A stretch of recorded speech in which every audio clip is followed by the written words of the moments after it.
oceans of our own country. So all of this is happening in a way that I think none of the experts thought was possible.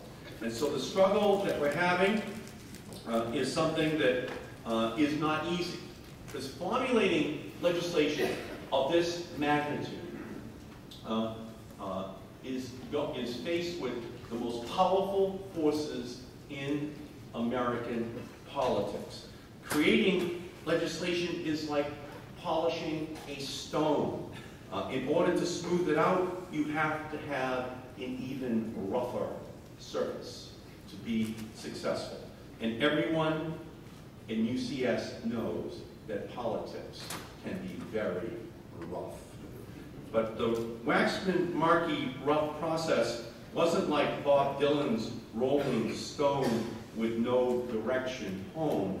It was more like the Rolling Stones' famous song, "You can't always get what you want, but if you try, sometimes you get what you need." And that's what Markey-Waxman represents.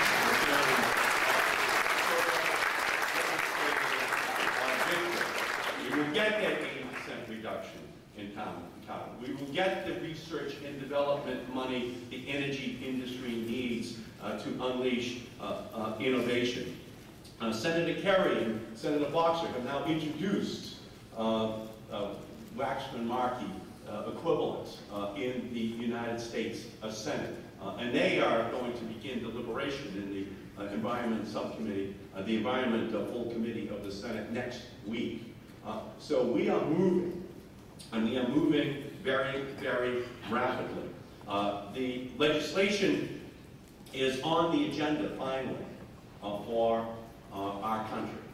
And that's about time, because it's on the agenda of every 6th grade science class in the United States. It's on the agenda for every sophomore in high school science class in the United States. It's on the agenda for every college student in the United States. In the same way that the suffragette movement rose up to give women the right to vote, that the Freedom Riders went south to give the disenfranchised blacks the right to vote, this green generation has risen up and set the agenda for our country. And they are demanding that finally we respect the science and the challenge that this threat of global warming presents to our planet, and that the United States should be the leader.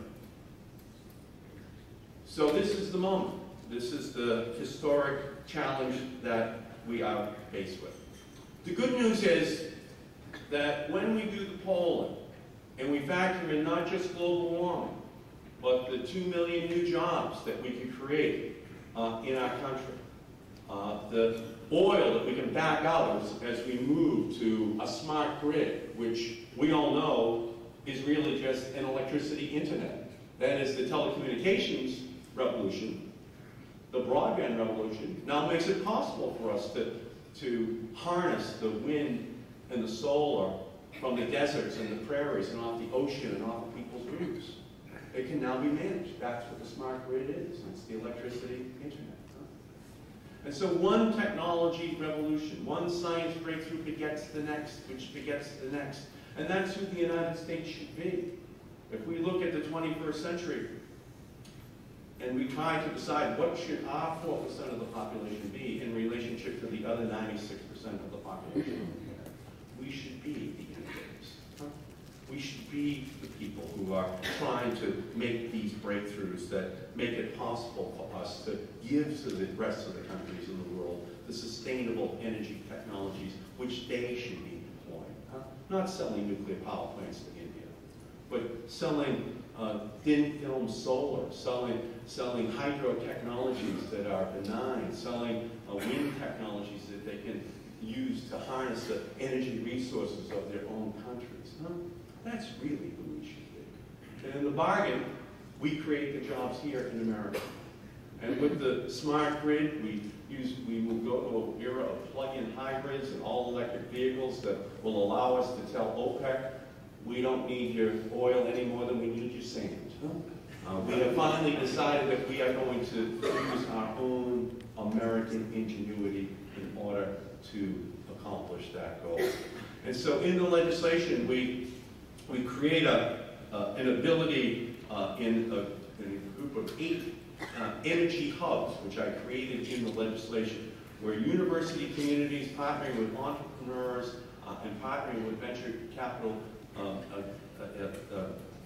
companies in 8 different regions will be able to apply for billions of dollars to create these energy hubs, so that we can move to commercialization much more quickly, so that we can partner inventors and investors, that we can partner professors and producers in a way in which we begin to move the way America should move.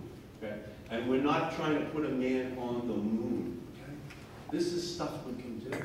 This is stuff that if we do it correctly, we can unleash it in a way that in the same way we move to Google and Amazon and eBay in 10 years, we'll be looking back at today as prehistoric energy time.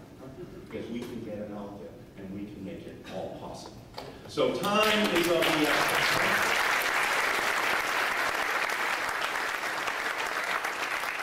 Time is of the essence. Your expertise is essential.